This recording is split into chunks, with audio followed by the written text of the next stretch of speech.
பகல் நிலவு தொடங்கி தளபதி வரையிலும் தமிழ் ரசிகர்களுக்காக தனது தனித்த திரைமொழியில் கதை சொல்லிக் கொண்டிருந்த மணிரத்னம் ரோஜாவில் இருந்து ஒட்டுமொத்த இந்திய ரசிகர்களுக்காக கதை சொல்ல ஆரம்பித்தார்.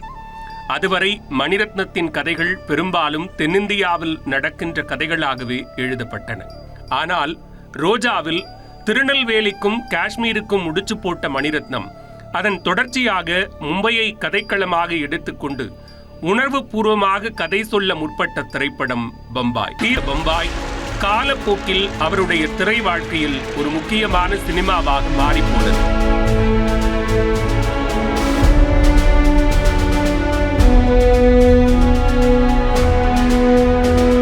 ரோஜா படத்தின் வெற்றிக்கு பிறகு திருடா திருடா படத்தை இயக்கிய மணிரத்னம் அந்த படத்தின் பின்னணி இசைக்கோர்ப்பு பணிகளில் ஏஆர் ரஹ்மானுடன் இணைந்து தீவிரமாக செயல்பட்டுக் கொண்டிருந்தார். 1992 ஆண்டின் இறுதியில் பாபர் மசூதி இடிப்புக்கு பிறகு மும்பையில் பெரிய மதக்கலவரம் வெடித்தது. அந்த கலவரம் அன்றைய பம்பாயை மெல்ல மெல்ல வன்முறை களமாக மாற்றிக் கொண்டிருந்தது. அதை உன்னிப்பாக கவனித்துக் கொண்டிருந்த மணிரத்னம் அந்த சம்பவங்களை அடிப்படையாக வைத்து ஒரு கதையை எழுதி இயக்க வேண்டும் என்று ஏஆர் ரஹ்மானிடம் சொன்னார். அதன் பிறகு திருடா திருடா படம் வெளியான சில நாட்களில் பம்பாய் படத்தின் திரைக்கதை உருவாக்கத்தில் தீவிரமாக ஈடுபட்டார் மணிரத்னம். முன்னால் இருக்கிற அவலங்களையும் சொல்ல நினைத்த மணிரத்னத்துக்கு இந்த கதையை தமிழில் எடுக்கின்ற ஆர்வம் அப்போது கிடையாது.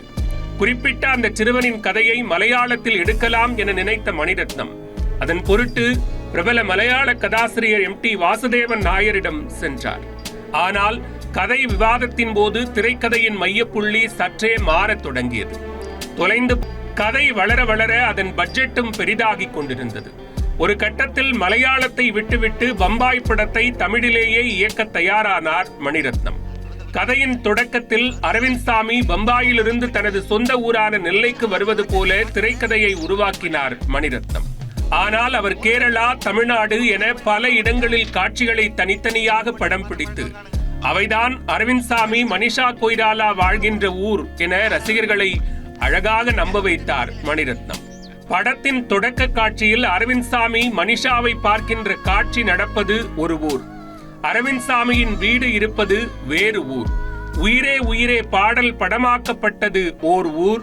கண்ணால் தனது விருப்பத்தை தெளிவாக சொல்கின்ற அரவிந்த் சாமி 90களின் படித்த தன்னுடைய முடிவுகளை தானே எடுக்கின்ற சுதந்திரமானதொரு இளைஞனாக திரையில் ஜொலித்தார்.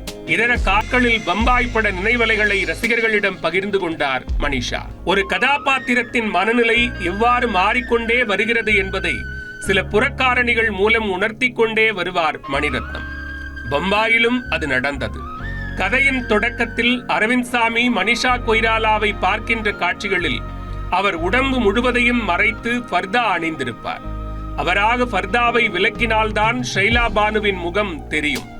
பிறகு அவளுக்குள் காதல் வளர வளர அவளது உடைகளிலும் சிறிய மாற்றங்கள் தெரியும்.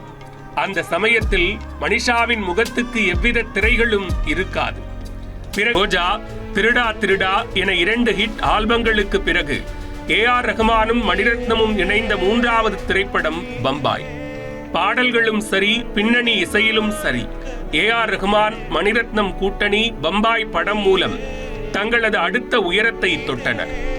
பார்வையால் ஓர் ஆணிடம் வசப்படுகின்ற இளம் பெண்ணுறுத்தியின் அக உணர்வுகளை வெளிப்படுத்துகின்ற பாடலாக கண்ணாளனே பாடலை அட்டகாசமாக உருவாக்கினார் ஏஆர் ரஹ்மான். கண்ணாளனே பாட சந்தித்துக் கொள்கின்ற வேளையில் சங்கர் மகாதேவனின் ஹம்மிங் பின்னாட்களில் பம்பாய் படத்தின் ட்ரேட்மார்க் இசைக்கோர்ப்புகளில் ஒன்றாகி போனது. மணிரத்னம், வைரமுத்து, ஏஆர் ரஹ்மான் கூட்டணி வலுப்பெற்ற நாட்களில் வெளியான பம்பாய் ஆல்பம் வைரமுத்துவின் பம்பாய் படம் மூலம் தமிழ் சினிமாவுக்கு கிடைத்த மற்றொரு கலைஞன் ஒளிப்பதிவாளர் ராஜு மேனன். தன்னுடைய நண்பரின் நண்பரான ராஜு மேனனை முதலில் ரோஜா படத்தில் கதாநாயகனாக்க முயற்சித்தார் மணிரத்னம். கதாநாயகனாகிவிட்டால் எங்கே ஒளிப்பதிவாளராக முடியாமல் போய்விடுமோ என எண்ணிய ராஜு மேனன் அந்த வாய்ப்பை முற்றிலும் நிராகரித்தார்.